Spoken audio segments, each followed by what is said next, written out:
Greetings, CBC, and welcome to this week's Sunday warm-up. I'll be honest, I almost forgot to get this out to you. I meant to do it this morning, but forgot. I'm finishing up a couple of days of vacation. My wife's birthday is this Tuesday, to be tomorrow. Today's Monday, and we're out at a friend's cabin for a couple of days. Just her and I finishing up vacation, and I'll be back in the office on Wednesday.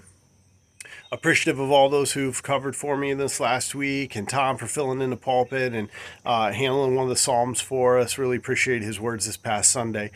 This week we're continuing in the Psalms, and we're going to be looking at Psalm chapter 90. So we started with the Psalm of Asaph and the first week of the Psalm series. We did last week. Tom led us through a Psalm of David, and now we're looking at a Psalm of Moses. And so this is actually called a prayer of Moses, Psalm chapter 90. Now, the key verse here is verse 12. All of the psalm really wraps around verse 12.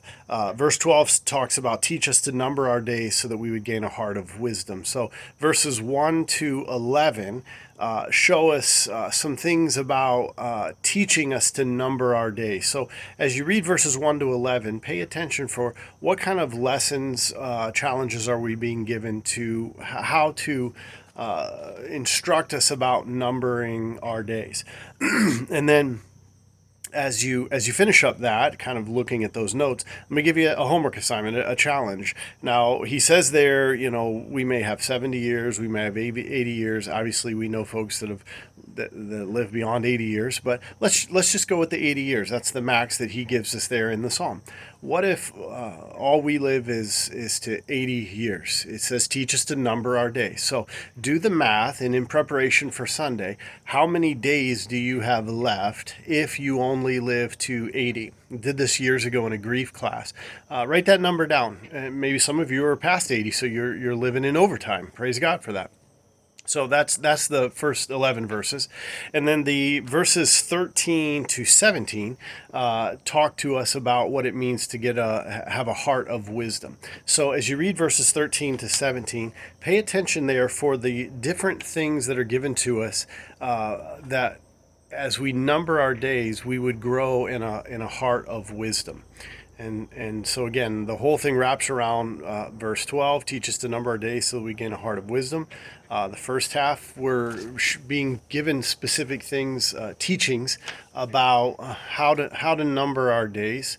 And then the second half of the psalm, we're given specific insight about having a heart of wisdom, having numbered our days, having realized that we are a vapor, essentially, or as the Apostle Paul will say, we are a tent that's kind of passing through. What kind of insight do we get for living with wisdom, knowing that our time here, even if it is to 80, 90, 100 years, is so short. And so that's the things we're going to be looking at specifically this Sunday. A couple other passages to go along with that. Take a look at 2 Corinthians 5, 1 to 2. That's that tent reference that the Apostle Paul makes. And then also take a look at 1 Thessalonians chapter 5, 16 to 18. That'll help us out there a little bit in the Heart of Wisdom section. A couple things just to keep in mind. This Sunday night is our second church in the park for this summer.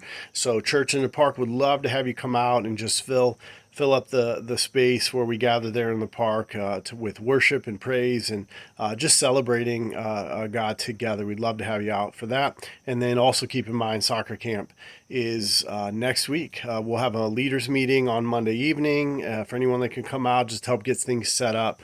And then Tuesday, Wednesday, Thursday will be the actual camp for next week. All right, God bless you guys. Look forward to seeing you this week. Really looking forward to being back and being in the pulpit this Sunday and in worship with all of you. God bless you guys. Look forward to seeing you this week.